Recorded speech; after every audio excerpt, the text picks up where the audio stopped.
Okay, here we are. We got the felt in.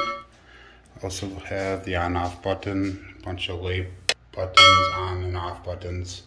All my chips should be enough for 4 people. Got 4 of the alligator rubber pads, and then we got 3 chip trays. And then also I have, and it's not out here right now, a dice tray that I got. The cost will be in the explanation at the end of the video. Okay, we're going to start making chip rails. We're going to do the straight pieces first. We're going to cut these 1x6s down to 4.5 inches wide.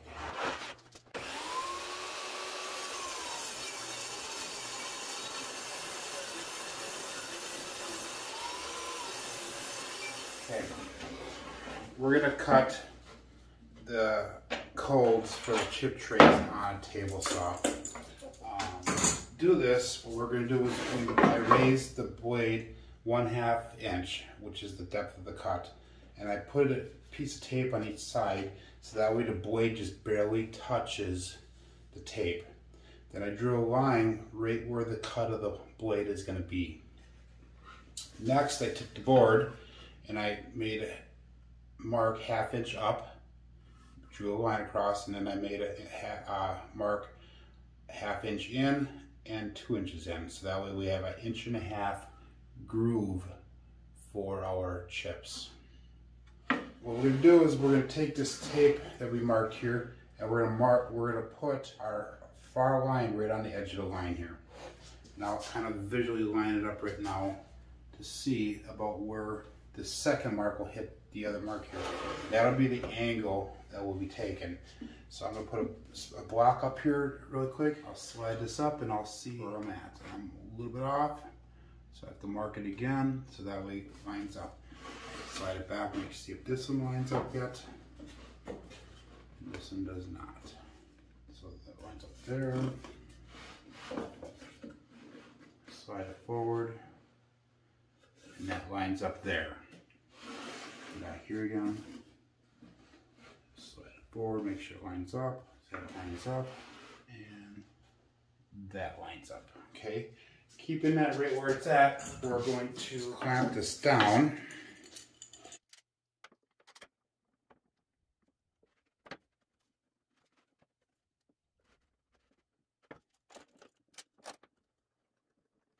Again, I'll check it to make sure it's still lined up. That's good on that side. And that's good on that side. Next what I'll do is I'll take another board and I'll put it on the other side. And all this is going to do is just act as a guide. I set it on here so that way I can slide through nice and easy.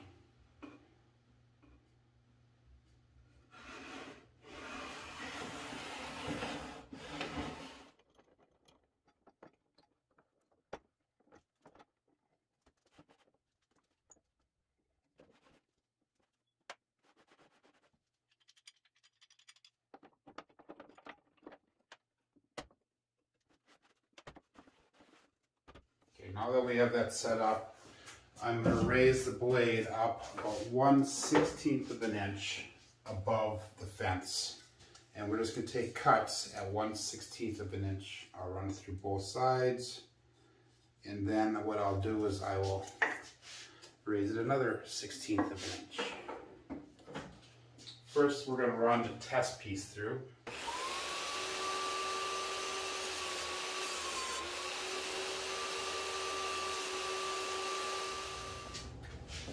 Okay, now that we ran our test piece through, we're going to run our first piece through here.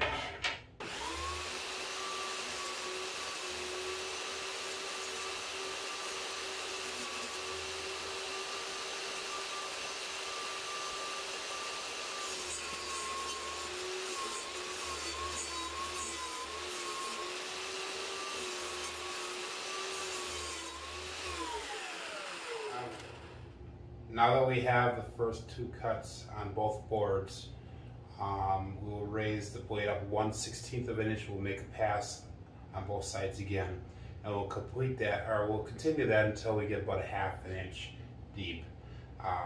That's how deep our trays will be, and that'll give us a 1.5 inch groove. And that's what the completed cut looks like.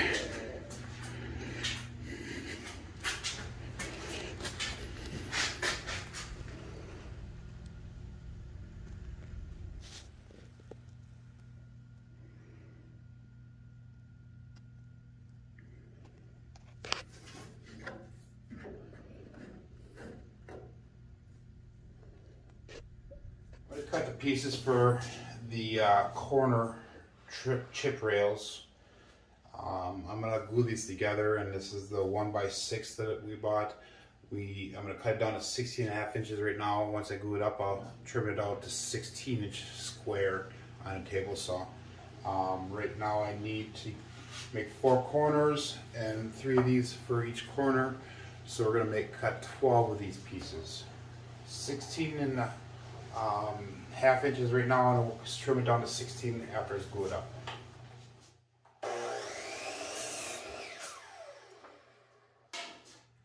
To get a good glue up, I'm just going to cut an 1/8 inch off of each side. I'll run all 12 pieces through on this side. I'll readjust the fence, and I'll flip it around to the other side. And that's just to get a good straight edge when I do my glue up.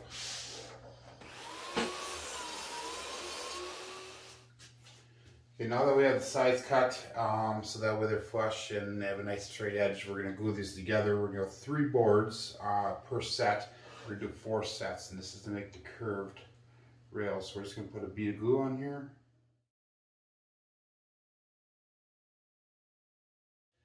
Okay, now that I have the glue on here, I will just put the boards on the end, kind of rub it around a little bit so that way it spreads the glue out. Do the same thing on this other one here. And what I want to do is I'm going to put it up against my table saw fence here so that way everything's a straight edge.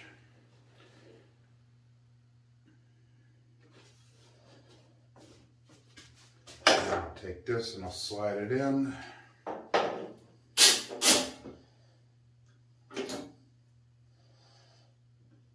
I'll just snug it just a little bit. And all I'm going to do is I'm going to try to make sure that these ends are down flush with each other before I tighten it all the way up.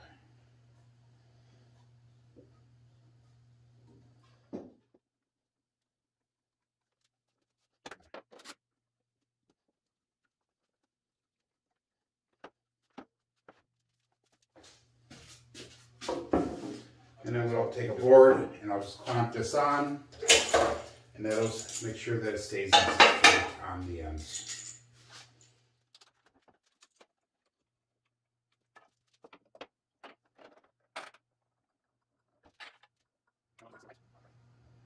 Now what I'll do is I'll leave this sit overnight to dry up. Now we're going to start cutting the dividers for the chip trays. We're going to cut them to 4.5 inches long. Once we get all the pieces cut lengthwise, we're going to take it on a table saw and we'll cut it down 1/2 inch wide.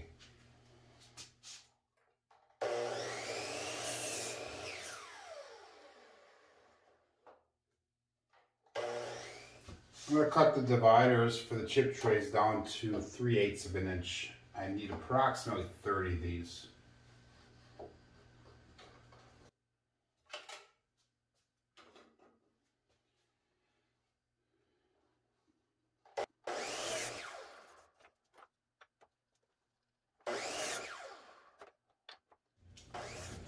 We're going to cut the chip trays down to 10 inches.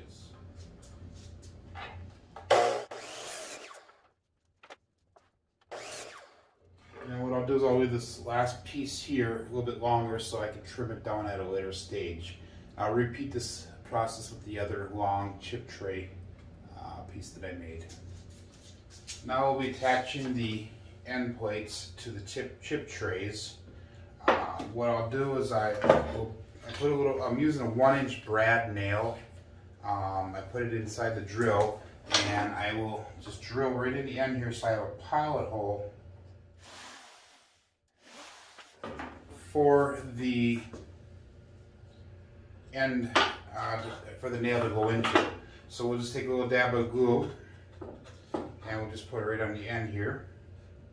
A little bit in the middle, and a little bit on the other side. I'll take 2 brad 1-inch nails, stick them in the holes right here. And then I'll put this on the end of the chip tray and make sure it's flush on the outsides and on the bottom. Make sure it's all the way down flush. Flip it around again, make sure this is flush on all the sides. And I will repeat that for all the chip trays that I had cut at 10 inches. Now that I have all the chip trays done, and we have the ends on only one side, because when we put them together, it'll complete the ensemble. But what we're going to do now is we're going to put countersink holes on each end here. So 4 of them, 1, 2, 3, and 4. So that way when I do attach it to the table, I'll be able to screw the plates down into the table, and then I'll make a plug that'll actually go into that hole, and we'll sand that plug down smooth once it's in. So to do this, what I'm going to do is I'm going to mark each tray 1.5 inches in from the end. Make a little mark on each of the 4 sides here, and that'll be the location of my countersink hole, and I'll center it inside that 1/2 inch mark. So I have the marks on there. I'll put the drill in the center of the 1/2 inch and drill through and countersink it down.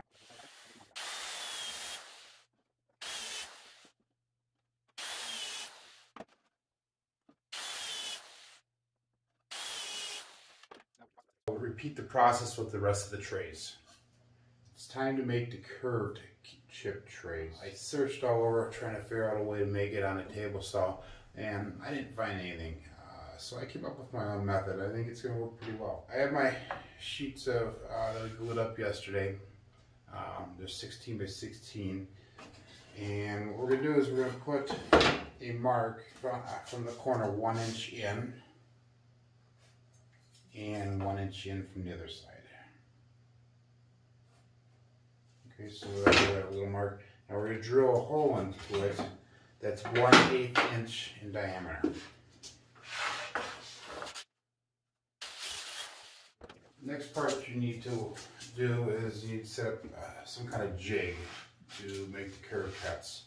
And what I do is I put a piece of plywood on my table saw. I clamped it on the sides here, and it's clamped in a spot so that way when I do the curve cuts, my piece of wood will not hit the clamps. I had the blade all the way down, and what it is, I turned the table saw and I raised it up so that way my blade's going to be coming out of the plywood itself. I have it set at its final depth right now of a 1/2 inch cut, because that's how deep our curve trays are approximately. Once we have it set up at a 1/2 inch, I'm going to take some tape and I'm going to put it onto the plywood here so we can determine where the blade is going to be coming out of the table saw. And that's very important so that way we can set it up properly. So I'm just going to turn the blade here until I can just see the teeth just come over the surface of the blade, of the table. And then I will put a piece of tape on her just lightly, and I'll go back and forth to see if it's hitting the tape, and it's not. I'll do the same thing on the other side. Now that I have that, I'm just going to mark where the blade is going to be coming through.